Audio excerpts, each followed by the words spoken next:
Welcome back RR vlogs. ఈరోజు vlog వచ్చేసి gobi Manchuria. కావాల్సిన పదార్థాలు ఇలా చిన్నగా కట్ చేసుకున్న గోబీ, ఆనియన్స్, పచ్చిమిర్చి, సన్నగా తరుక్కున్న కొత్తిమీర, కరివేపాకు, వాటిలోకి వచ్చేసి మసాలా, కారం, పసుపు, కార్న్ఫ్లోర్, 2 స్పూన్లు మైదా, 1 స్పూన్ ధనియా పౌడర్, ఉప్పు, కొంచెం పెప్పర్, కొంచెం అల్లం వెల్లుల్లి paste, soya sauce, chilli sauce, tomato sauce.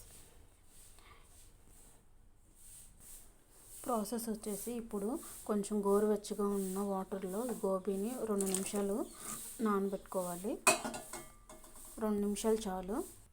ఇందాక మనము తీసుకున్న మసాలాలన్నీ ఈ కన్సిస్టెన్సీలో కొంచెం వాటర్ వేసుకొని కలుపుకోవాలి. ఇప్పుడు ఈ వాటర్లో ఈ మిక్సర్లో గోబీ వేసుకొని కలుపుకోవాలి.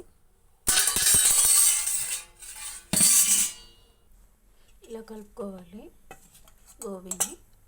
ఇప్పుడు ఆయిల్లో డీప్ ఫ్రై చేసుకోవాలి.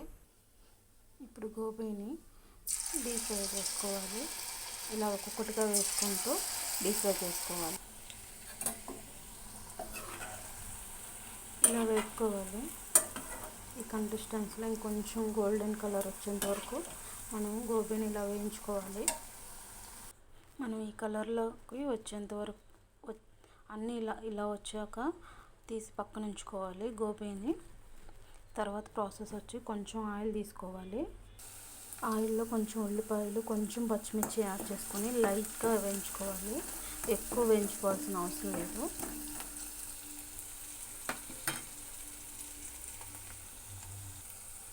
ఇప్పుడు కొంచెం చిల్లీ సాస్ యాడ్ చేస్తున్నాను, ఒక స్పూను. కొంచెం టమాటో సాస్ కూడా యాడ్ చేసుకోవాలి.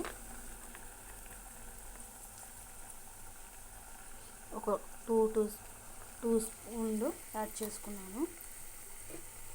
అందులోనే కొంచెం సోయా సాస్,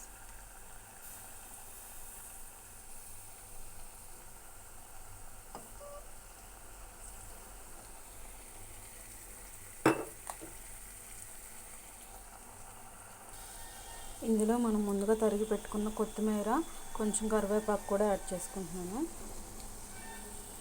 వీటిని ఇప్పుడు బాగా మిక్స్ చేసుకోవాలి.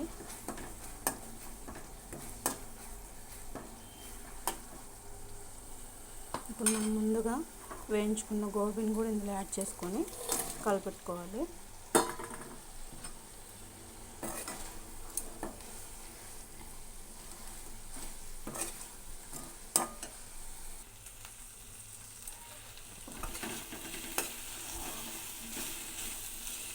గోబీ మంచూరియా అయితే అయిపోయింది. ఇది సర్వ్ చేసుకోవటం మాత్రమే. హై ఫ్లేమ్లో 2 మినిట్స్ మాత్రమే వేయించుకోవాలి, లేదంటే గోబీ మెత్తగా అయిపోతుంది మళ్ళీ. ఇలా వేడి గోబీలో కొంచెం ఆనియన్ వేసుకొని తింటే చాలా బాగుంటుంది. మీకు ఈ వ్లాగ్ నచ్చినట్టయితే ఆర్ఆర్ వ్లాగ్ని సబ్స్క్రైబ్ చేసుకొని లైక్ చేసి సపోర్ట్ చేయండి friends. Thank you for watching.